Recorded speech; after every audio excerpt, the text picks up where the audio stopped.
I'm here really to meet you, to take a few pictures. I know we've done some of that already, but we'll do some more. But first, I want to talk to you for just a few minutes about our province and its future, and about my friend, Jason Kenney, and about the choices that are before you in the next few months. But let's start by looking at, friends, what is happening to our province. You know, the NDP has only been in office less than a year and a half. Less than a year and a half. But in that short time, they have been a disaster for Alberta and for Albertans. Taxes are up, unemployment is up, the deficit has exploded, thousands of Alberta businesses have closed their doors, and thousands of hardworking Alberta families have been losing hope. While all of this has been going on, the NDP has been fixated on serving a handful of special interests. They have done nothing for, they have been completely oblivious to everyday Albertans who are struggling to make ends meet and to pay their bills. Red tape, higher taxes, a higher minimum wage are wrecking the small business economy, the economic engine of this province. They're pushing a new carbon tax, a huge, massive tax grab onto an energy industry that's already hurting, onto ordinary consumers and taxpayers and workers who are already struggling. In a province that has been forever, as long as I can remember, as long as I've been here, has been forever entrepreneurial and optimistic. People are losing hope that they and their children are going to find jobs, pay off their debts, or buy a home. Now, friends, just to be fair for a moment, the NDP did not create all of these problems, but they have done nothing to make it better, and they have done just about everything they can think of to make it worse. The truth is, friends, the truth is this: that party, the NDP, should never have come anywhere near power in this province in the first place.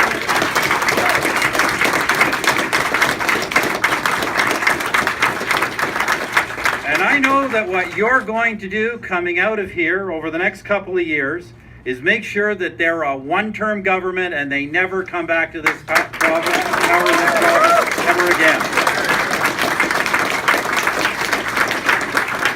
You know, I'm a bit of a history buff, and there's probably a few of you here studying that. We had in this province, we had 8 decades of conservative government. If you count the Socreds and the PC party, we had 8 decades of conservative government that had taken this province from an economic backwater that was going bankrupt, where people were literally starving. And over those 8 decades, conservative government took it to be an economic engine, the economic engine of Confederation. We need desperately to have a real conservative government back in this province once again.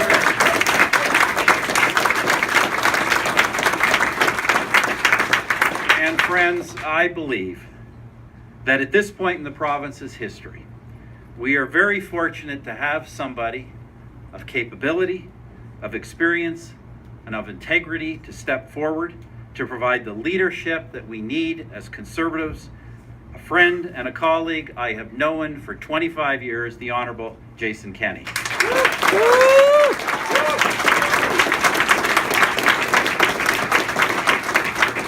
And let me tell you what I have seen. Geez, I probably met you before some of the people in this room were born. It's scary. Yeah. It's true. I know, we won't.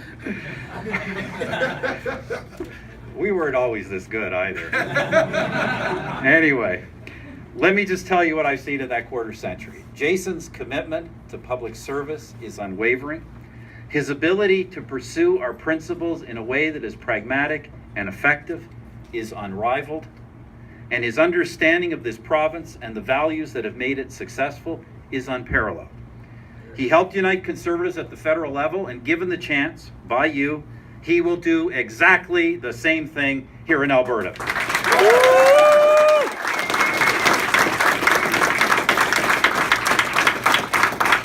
Now, friends, let me just be clear on one thing about history, because history does tell us a couple of things. One is remarkably clear. When Conservatives are divided, we lose. When Conservatives are united, we win. And there is far more that unites us as Conservatives then divides us. We believe in low taxes, sensible spending, and balanced budgets. We all support helping genuinely vulnerable Albertans. We want the kind of responsible environmental stewardship that sustains employment, not the kind that kills jobs. We want strong public services that serve the interests of ordinary citizens, taxpayers. We believe in the importance of limited government, of personal freedom, and of helping our friends and neighbors during challenging times.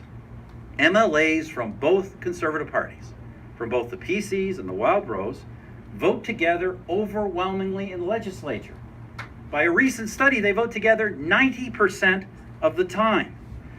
Let's use the old Ronald Reagan saying, if someone votes with you 90% of the time, they're a 90% friend, not a 10% enemy.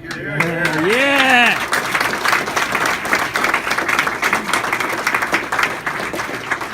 And let me also tell you this. I have heard, Jason has heard, we all know the arguments against unity. I can not only recite them to you, I can deliver them better than the guys who are delivering them can deliver them.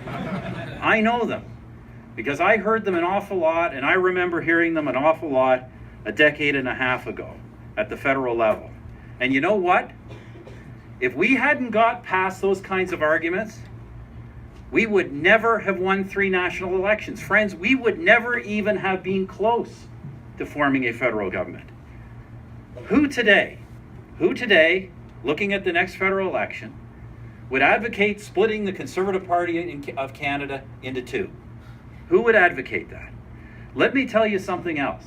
Since you're young people looking at your futures generally, your futures in politics. Those of us who supported the unity of our parties back then have never looked back.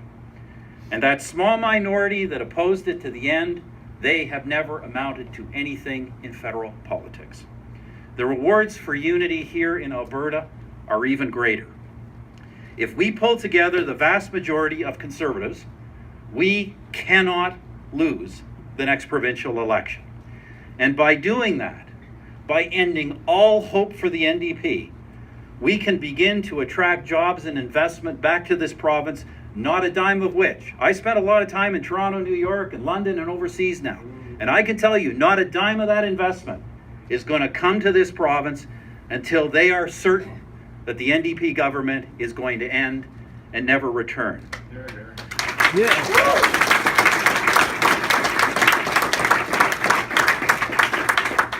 But friends, it will be a big job. It will be a big job not defeating the NDP. It will be a big job cleaning up the mess they have created. And only a strong, united, principled Conservative Party of Alberta, led by an experienced and successful leader, is going to have the strength to tackle that mess. Now, friends, you, our province's young people, need this a lot more than I do. It's your future. It's your future. Do you want to enter the workforce in a province with one of the highest unemployment rates in Canada? Who thought we would ever be saying that? In a province with one of the highest unemployment rates in Canada, or do you want to enter the workforce in a province with one of the lowest unemployment rates in the country? Do you want to be graduating from a system where educational standards are among the highest in the world? Or do you want a system where they're dumbed down by the NDP and the ideological bosses of the teachers' union? Do you want to pay low taxes for the services that you really need, or high taxes to support the NDP, their left-wing buddies, and their pet projects? No, we don't need any more of that. We need a strong, united Conservative government in the great province of Alberta. Now, I'm going to tell you something else about being a young Conservative. I know that what you are hearing, what we're being told, and I know you're hearing it all the time.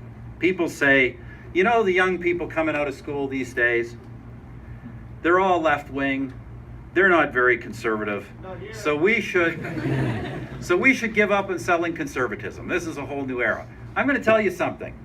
That is exactly what they were saying when I was coming out of school in the 1970s and the 1980s. It's exactly what they were saying whenever Jason came out of school. I don't know when Jason came out of school. The 80s. But they've always been saying that, my friends. They've always been saying that. And we who figured out conservatism first were ahead of the curve. Because you know what happened? The same people we went to school with way back then, most of them gradually figured it out. They gradually figured out that the whole left-wing NDP liberal thing was a big lie. We heard all about their theories of how economic growth, record deficits, tax hikes, and socialism, how that was going to create jobs and employment. It was all wrong. We all heard about how their so-called liberal and progressive ideas about how they were going to tell us to run their lives. We figured out we were being told that by people who, by the way, couldn't run their own lives, even with ever-increasing amounts of our money. And if we had listened, friends, all those decades ago, if we had listened to those urging us to give up our principles, that would have left us without anything to fall back on when our country really needed us, like our province needs us now. Now is the time to make Alberta once again the best place in this country, indeed the best place in the world, to start a business and to build a life. Now more than ever, Alberta needs a pro-free enterprise government that will lower taxes, reduce red tape, bring back the Alberta advantage. And the way to do that, to begin the process of rebuilding our province and ultimately our country, is to reject narrow partisanship of whether it's PC or Wild Rose partisanship, to embrace our shared conservative values and to embrace the leadership campaign of Jason Kenney. Get behind him, make him the leader, make him the premier. Merci beaucoup.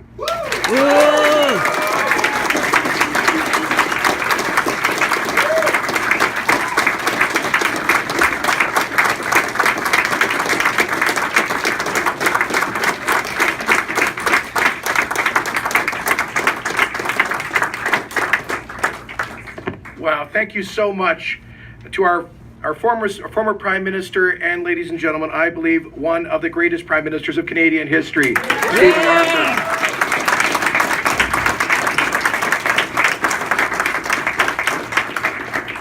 Thank you for those stirring words, Stephen, that remind all of us what inspired you to a life of public service, and frankly reminded me of why I'm here today. And so many of you who perhaps are beginning your journey in public service as well, who are passionate about our country and its future, your future, and who don't want to leave it to those who believe that politicians and bureaucrats and government should make decisions for you. You are here because you believe in the creative power of human freedom. You believe in human dignity. You believe that free markets and economic freedom help to raise people up to achieve their God-given potential.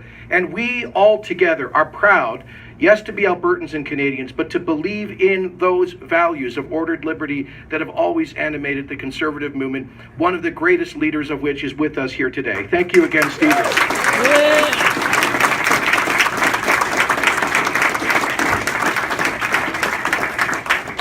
That was pure test stuff. That was high test. I want to acknowledge a couple of other elected officials who are with me here, who are with us here, and I'd want to invite them to come up, please, and join us, guys. Mike Ellis and Prab Gill, two fantastic progressive conservative MLAs.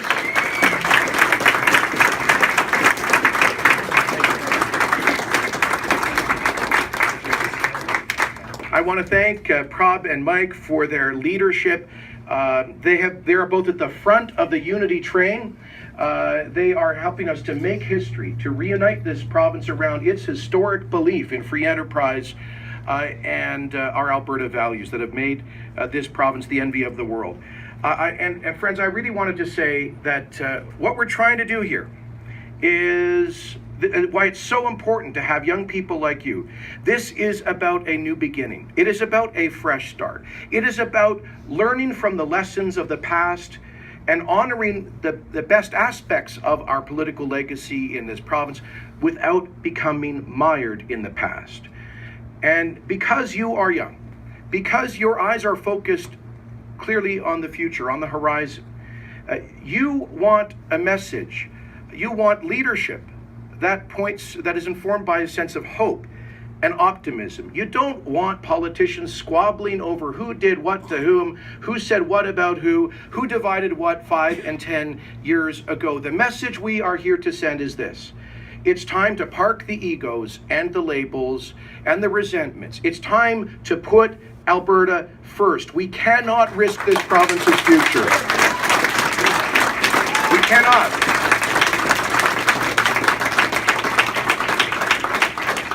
Stephen has said it well, but it bears repeating that this government would have us believe that one of the worst recessions in our history, that has turned the economic engine of Canada into a place of massive job losses, nearly 100,000 full-time jobs lost, 22% youth unemployment, near record levels of insolvencies and bankruptcies. They would have us believe this is all because of international commodity prices that are beyond our control. If that's the case, then tell me this. Why is it that Saskatchewan, which is more dependent on oil and gas than Alberta is today, has an unemployment rate that is 1/4 lower than that of the province of Alberta? And it's a very simple answer. It's because policy and politics have consequences. In Saskatchewan, they have a pro-enterprise government that continues to welcome and incentivize investment and hard work, and innovation and free enterprise.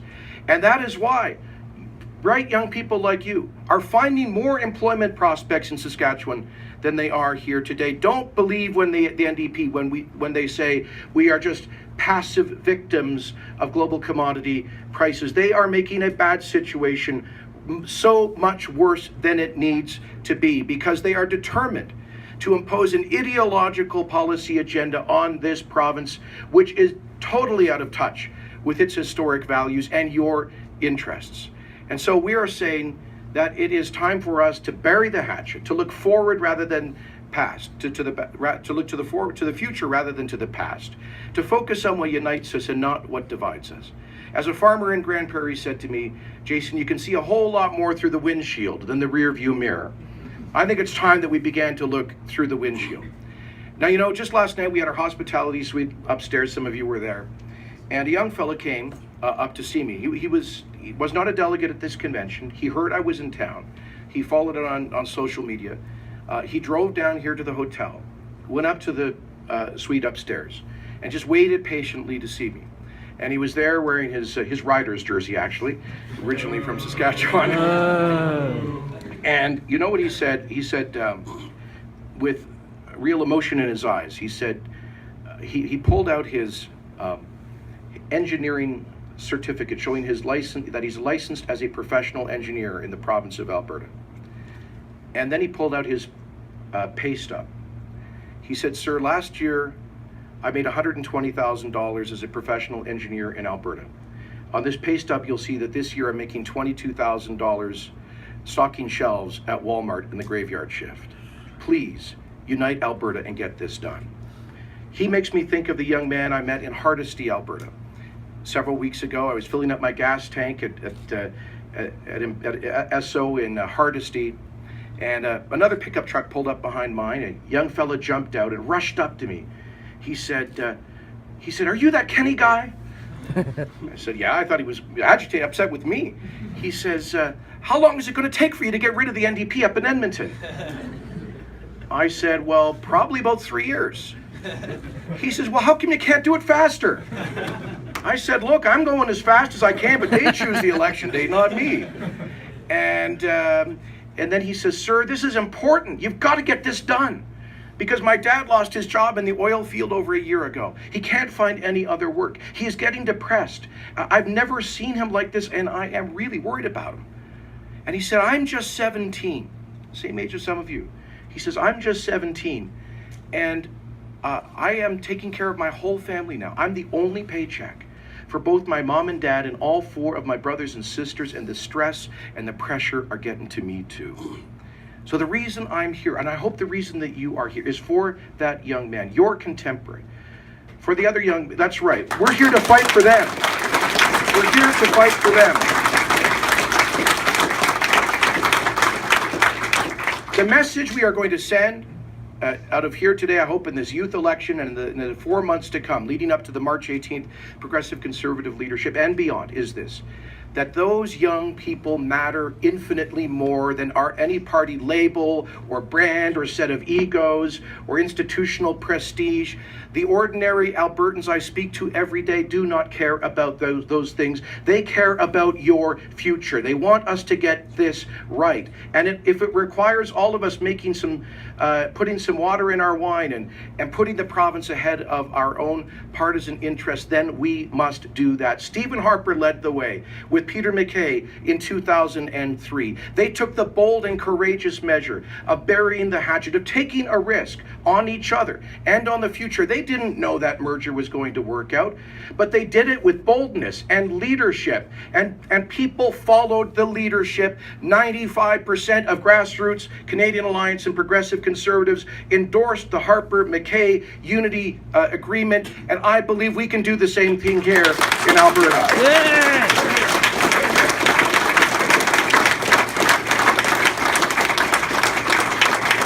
But to do that, to unite Alberta on the basis of our traditional free enterprise values, we need to win the first step, which is to get a PC leader elected with the clear mandate to achieve unity. And I offer myself in a spirit of servant leadership to do that on your behalf, as a voice and a vehicle for the vast majority of grassroots Alberta Conservatives who want this to happen. A recent survey demonstrating 80% of grassroots Progressive Conservative and Wild Rose members say they want the parties to come together. And that's not enough. We have to reach out beyond those two parties, because in the last election, federal election, under Stephen Harper's leadership, federal Conservatives won 1.2 million votes in Alberta. We elected 29 of 34 federal seats in this province, including 9 of 12 in Metro Edmonton. 1.2 million votes is not twice as many as the PC plus Wild Rose vote last year. It's 3 times more. You build the big tent and more people come to join it. More energy. Instead of scrapping over scarce resources, we increase the resources and the votes available to us, and we can set ourselves up for an historic election victory. For all of that to happen, we need you. We need the youth. We need those of you who represent our future. And we need you to help us elect a pro-unity slate of Progressive Conservative youth executive members in a couple of hours. And so I want to thank Sonia Kant, candidate for president of the Progressive Conservative Youth Association; Tyler Van Vliet, candidate for executive vice president; Daniel Yankovic, a candidate for Vice President of Policy; and Jesse Ferber, Vice President candidate for Edmonton. And I hope that you're all going to go out of this room, down the hall, to elect these 4 fantastic young Albertans who are going to help us get this province back on track. Thank you very much. God bless you, and God bless Alberta.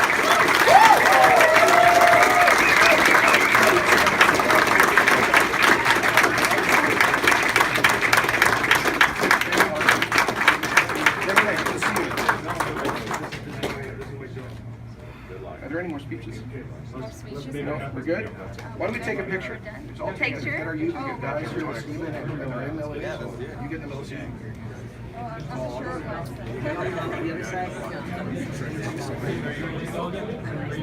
Yeah. I'm on the slate. Other members of the slate. Let Harrison through. Yeah, there. 3, 2, 1.